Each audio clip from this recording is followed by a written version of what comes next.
ठीक है तो फिर तुम ही देना जवाब। अभी जब अकबर का जब दरबार लगा और वहां पर जब पहुंचे और वहां पर पहुंचने के बाद में बेटी खड़ी हुई है प्रश्नों का जवाब देने के लिए। अब कहने लगा भाई बीरबल हाजिर हो और उन प्रश्नों का जवाब दे जो मैंने कल आपसे दोहराए थे।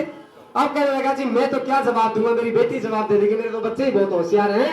अभी जैसे ही बेटी से पूछा गया बेटी आप मेरे प्रश्नों का जवाब दोगी, बोले हाँ जी प्रश्न बताओ क्या क्या है बादशाह।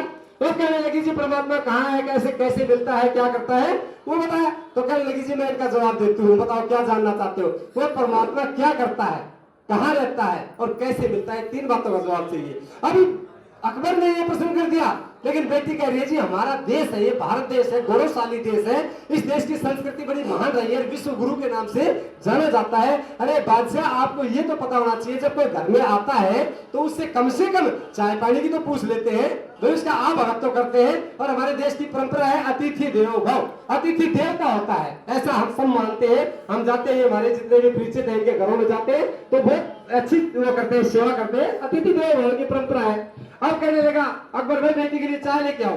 नहीं बोली मैं चाय नहीं पीती, चाय पीने से तो हड्डियां गल जाएंगी, चाय कोई पीने की चीज है क्या, चाय से तो भूख मर जाती है, नींद चली जाती है, चाय कोई पीने की चीज नहीं है। और आप पीते हो तो आप भी थोड़ा ध्यान रखेंगे इस बात पे। तो कहने लगी बोले क्या पिएगी, बोला दूध पीने की चीज, दूध लेके आओ।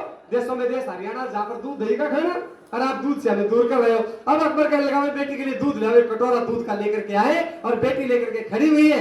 3 प्रश्नों का जवाब, प्रश्न तो सुन लिए और जवाब देने के लिए बेटी तैयार हो गई, आप सुनने का विषय है। अब बेटी उंगली घुमा रही है कटोरे के अंदर, उंगली घुमा रही है। अब अकबर कहता है बेटी तू मेरे प्रश्नों का जवाब तो नहीं दे रही और इस दूध के अंदर उंगली क्यों घुमा रही है। बोली जी मैंने सुना है कि दूध के अंदर घी होता है। अब प्रश्नों का जवाब यहां से मिलेगा, बोला दूध के अंदर घी होता है। अब कहने लगा अकबर बोला ये तो बात सामान्य सी है, सबको पता है इस बात का, तो दूध के अंदर घी होता है।